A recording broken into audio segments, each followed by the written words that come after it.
Subscribe to our channel by clicking the subscribe button. Click the bell button and enjoy the latest uploads from our channel. Question number 3. What do we mean by disease? Disease क्या होता है?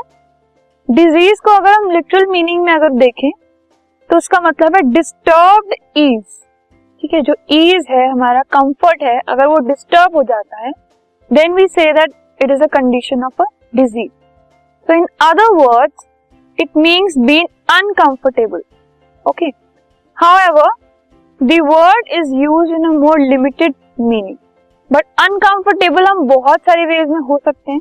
So disease को एक limited sense में लिया जाता है. When there is a disease, अगर कोई disease होता है, either the functioning or the appearance of one or more systems of the body will change for the worse. Body के फंक्शंस अगर खराब हो जाएं या ऐसा चेंज आए उनमें जो अच्छा नहीं है बॉडी के लिए, तो उसको हम कहते हैं there is a state of disease. तो ये जो चेंजेस हैं जो बॉडी के अंदर आ रहे हैं, इनसे सिम्टम्स होते हैं. सिम्टम्स मतलब कुछ ऐसे विजिबल चेंजेस जो कि पर्सन में देखकर हमें पता चलता है कि उसको किस टाइप की प्रॉब्लम हो रही है, और इससे हमें डिजीज के साइंस मिलते हैं.